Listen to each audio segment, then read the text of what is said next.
Deep in the heart of an uncharted jungle, where sunlight dances through the dense canopy and the air hums with the sounds of life, a young wildlife photographer named Mia embarks on a journey that's more than just professional. Armed with her camera and a notebook, she ventures into this untamed wilderness to honor her late father, a renowned zoologist whose stories of this mythical jungle had shaped her dreams since childhood. Every shadow, every sound, Mia whispers to herself, feels like a secret waiting to be uncovered. Her father had always believed that the world held mysteries yet to be seen, species yet to be discovered, and connections waiting to be made. Now, walking through the very paths he had once described, Mia feels his presence with every step. The jungle feels alive, as if it's watching her, and though she doesn't know it yet, this journey is about to lead her to an encounter that will change everything she thought she knew about life, connection, and the wild. The jungle air was thick and humid as Mia carefully made her way through the dense undergrowth. Every step was deliberate, her boots pressing softly into the damp earth. The sounds of the jungle surrounded her, chirping birds, the distant rustle of leaves, and the occasional crack of a branch.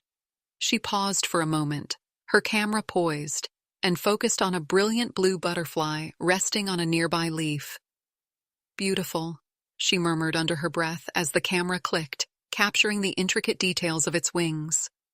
As she ventured further, the terrain became more challenging. Moss-covered roots snaked across the ground, and the thick foliage overhead cast an almost ethereal green light. Her focus was on a cluster of wild orchids blooming on a tree branch above her. She adjusted her lens, determined to capture their vivid colors in the fading light. But as she leaned in for the perfect angle, her footing slipped. A sharp gasp escaped her lips as she tumbled down a small embankment, her camera swinging wildly from its strap. Mia landed with a thud in a hidden grove, the world spinning for a moment before she steadied herself. Disoriented, she looked around, brushing dirt from her hands. It was eerily quiet here, the sounds of the jungle muffled as if the grove were a world of its own. As she adjusted her eyes to the dim light, she felt it before she saw it. A presence. Slowly, she turned her head and froze. Just a few feet away, a massive silverback gorilla stood motionless, his dark eyes locked onto hers. Time seemed to stand still. Mia's heart raced as she fought the instinct to run. She had studied gorillas before, knew their strength and unpredictability, but this was different. The gorilla didn't move to threaten her. Instead, he watched her with an intensity that was almost curious. Mia swallowed hard and stayed perfectly still, her gaze never leaving his. The moment stretched endlessly, her breath shallow and quiet. Slowly, the gorilla tilted his head, his expression calm but inquisitive. Gathering her courage, Mia whispered softly, "Hey there. I didn't mean to intrude." Her voice trembled slightly, but the gorilla remained unmoved. Then, to her astonishment, he took a step closer. Not aggressively, but cautiously, as if he too were testing the boundaries of this unexpected meeting. Mia felt her pulse in her ears as she lowered herself slightly, trying to appear non-threatening. The massive creature stopped a few feet away, his deep, intelligent eyes studying her. In that moment, something unspoken passed between them, a fragile connection born of curiosity and mutual respect. Mia's hand instinctively moved to her camera, but she hesitated. This wasn't a moment to capture, it was a moment to experience. The gorilla made a low, soft sound, almost like a hum, before turning slightly, as if inviting her to follow. Mia exhaled, realizing she had been holding her breath, and whispered to herself, "This is unbelievable." Over the next few days, an unspoken routine formed between Mia and the gorilla, whom she began calling Koba. Each morning, she would venture into the grove, her camera in hand, and find him waiting in the same spot, perched on a fallen log or beneath the shade of a towering tree. At first, their interactions were distant. Koba would watch her intently, his large, expressive eyes following her every move as she photographed the plants and animals around them. But little by little, the distance between them closed. One afternoon, as Mia was sketching a vibrant cluster of wildflowers in her notebook, Koba approached her cautiously, his massive hands brushing against the earth. Mia froze, her pencil hovering mid-stroke, but instead of retreating, Koba sat beside her, close enough that she could feel the warmth radiating from his immense frame. Slowly, he tilted his head, peering curiously at her notebook. A nervous smile tugged at Mia's lips. "You want to see?" she asked gently, holding the notebook up for him. To her amazement, Koba leaned in, his eyes scanning the page as though he understood what he was looking at. Then, with surprising delicacy, he reached out a finger and pointed to the flowers on the page, then to the actual flowers blooming nearby. Mia laughed softly, a sound that echoed through the grove. "You're smarter than I thought," she said, her voice filled with awe. Their bond deepened with each passing day. Koba began mimicking her gestures, copying the way she crouched to examine a leaf or tilted her head to listen to the sounds of the jungle. One morning, Mia caught him holding her camera, turning it over in his massive hands. Her first instinct was panic. She didn't want her most valuable tool crushed. But Koba seemed to handle it with surprising care, his fingers tracing the buttons and lens. "Careful," she said with a nervous laugh, stepping closer. "That's not exactly gorilla-proof." Koba looked at her, then at the camera, as though weighing her words. Gently, he placed it on the ground, earning a grateful smile from Mia. From that moment on, Koba's curiosity about her tools and habits only grew. He would watch her every move with rapt attention, sometimes even imitating the sounds she made when she spoke to him. One evening, as the sun dipped below the horizon and the grove was bathed in golden light, Mia sat quietly beside Koba, sharing a piece of fruit she had brought. They sat in companionable silence, the kind that only comes from mutual trust. For the first time, Mia felt like she was part of this wild world, not just an observer. As she looked at Koba, she whispered softly, "I think we understand each other, don't we?" Koba didn't respond, of course, but in his calm, steady gaze, Mia felt a connection deeper than words, a bond that transcended species, built on respect and the simple act of being present. She had come to the jungle to capture its beauty, but now she realized she was becoming part of it. The peace of the jungle was shattered one morning when Mia noticed something unusual, a faint, acrid smell of smoke drifting through the air. She stopped in her tracks, her heart sinking as she realized what it meant. Logging operations. The thought of machines tearing through the delicate balance of this untouched world filled her with dread. But as she hurried back to the grove to find Koba, another fear gripped her, a poaching threat. She had seen signs, traps scattered along trails, abandoned campsites littered with bullet casings.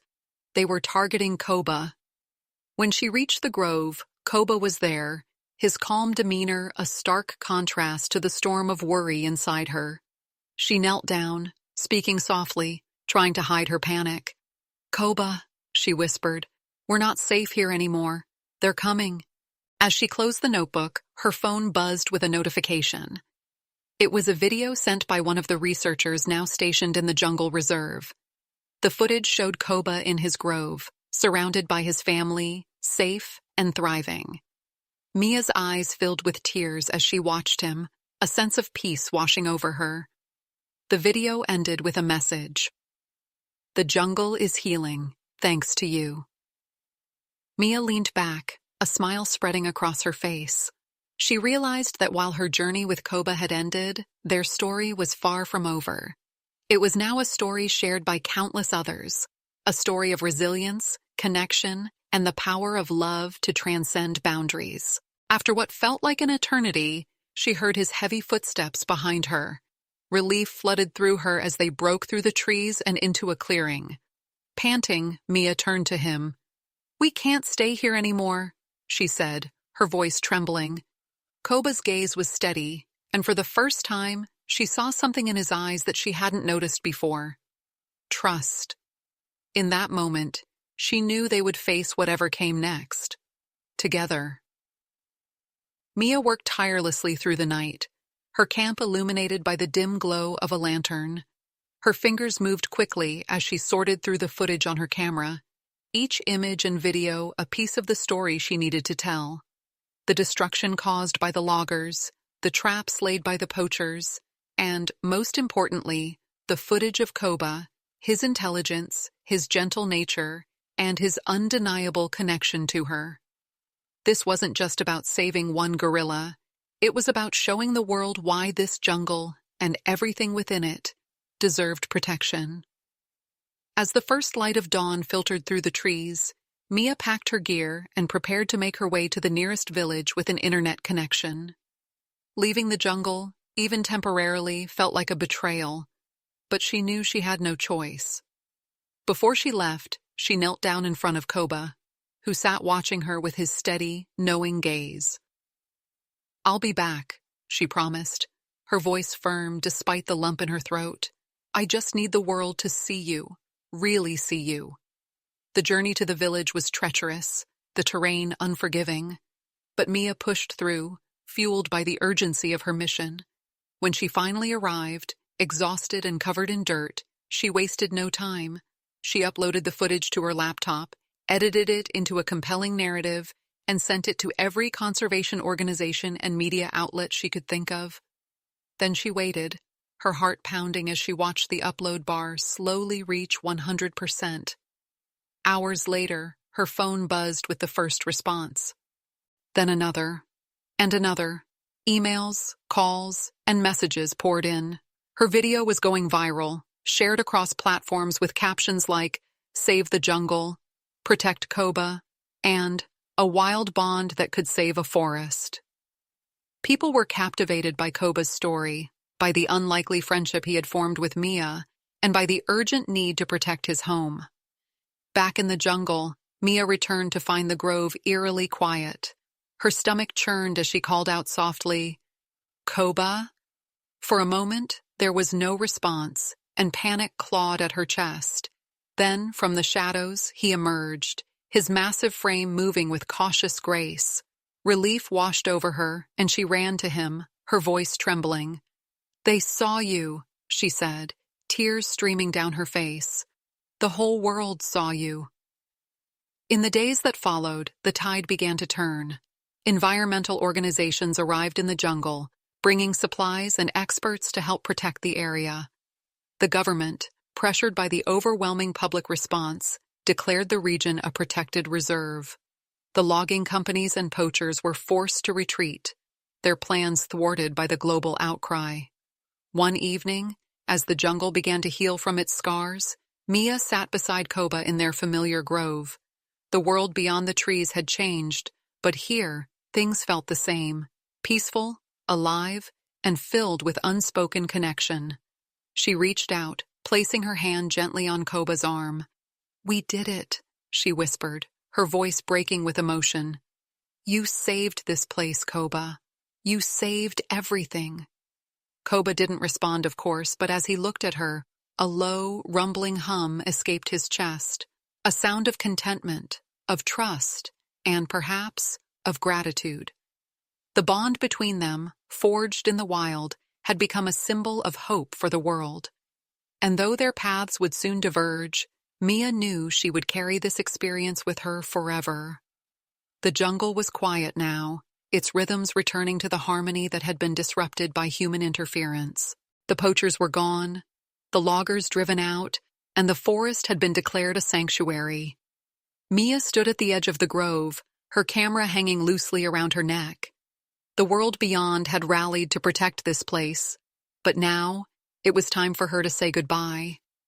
Koba was nearby, as he always was, watching her with the calm, steady gaze she had come to know so well. She walked over to him, her steps slow and deliberate, as if trying to memorize the feeling of the earth beneath her feet.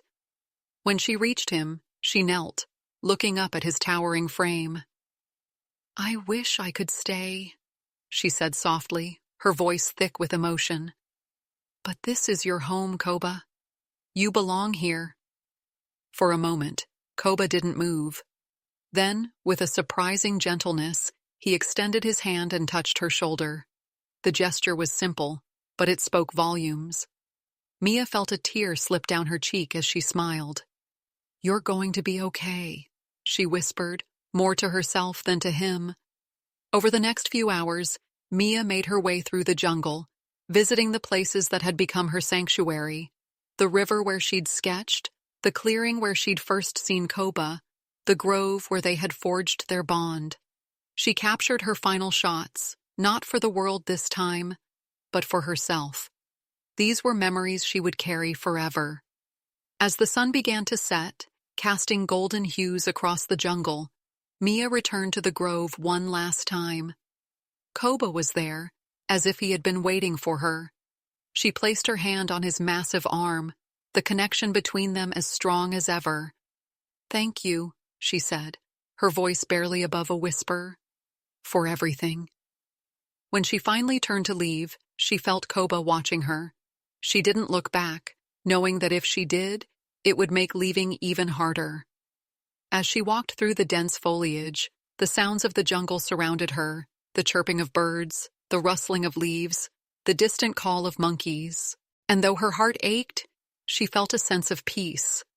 Back in the village, Mia boarded a small plane, her camera bag resting on her lap.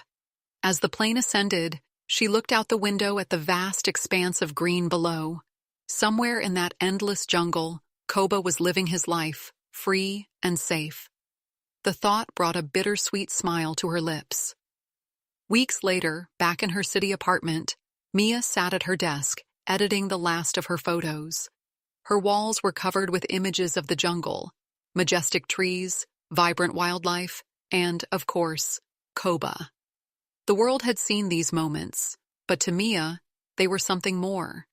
They were proof of a bond that defied explanation, a reminder of the power of trust, and a testament to the resilience of the natural world. As she turned off her computer and gazed at the largest photo on her wall, a candid shot of Koba looking directly into the lens, Mia felt a sense of gratitude. She had come to the jungle seeking a connection to her father's legacy. What she had found was something far greater, and though her time there was over, she knew the impact of those days would echo in her heart forever. Months had passed since Mia's journey to the jungle, but the experience remained vivid in her mind, as if it had happened just yesterday. Life in the city felt distant and muted compared to the raw vibrancy of the jungle, yet her work had only grown more impactful. The video she had shared about Koba and the threats to his home had sparked a global movement. Conservation organizations reported increased donations, new policies were being discussed, and thousands of people had joined the fight to protect wildlife. One evening, Mia sat in her apartment, scrolling through comments on the latest update she had posted online. Messages of support and gratitude flooded her page. People from all over the world shared how Koba's story had inspired them, teachers using it in classrooms, activists organizing rallies, and families pledging to reduce their ecological footprint. Mia smiled, feeling a renewed sense of purpose. Amid the flurry of online activity, an email caught her eye. It was from a well-known wildlife research organization inviting her to speak at an upcoming conference.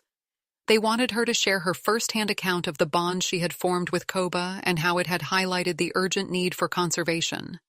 The thought of standing in front of an audience was nerve-wracking, but Mia knew this was an opportunity she couldn't pass up. The day of the conference arrived, and Mia found herself standing on a stage before a packed auditorium. Behind her, a large screen displayed a photo of Koba, his piercing eyes captivating even in stillness. Taking a deep breath, she began to speak. She shared her story, how she had stumbled into the jungle, her unexpected encounter with Koba, and the challenges they had faced together. She described the moment she realized their bond wasn't just about survival. It was a bridge between two worlds, a reminder of how interconnected all life truly is. The audience was silent, hanging on her every word. When she finished, a wave of applause filled the room, echoing like the jungle sounds she missed so dearly. After the event, countless people approached her, asking how they could help, how they could make a difference. Mia realized that the spark she had lit in the jungle was now a wildfire of hope and action. Late that night, back in her hotel room, Mia opened her notebook, the same one she had carried through the jungle. Flipping through its pages, she stopped at a sketch of Koba. Her fingers traced the lines and she whispered, "We did it, Koba. Your story is changing the world." As she closed the notebook, her phone buzzed with a notification. It was a video sent by one of the researchers now stationed in the jungle reserve. The footage showed Koba in his grove, surrounded by his family, safe and thriving. Mia's eyes filled with tears as she watched him, a sense of peace washing over her. The video ended with a message. "The jungle is healing, thanks to you." Mia leaned back, a smile spreading across her face. She realized that while her journey with Koba had ended, their story was far from over. It was now a story shared by countless others, a story of resilience, connection, and the power of love to transcend boundaries.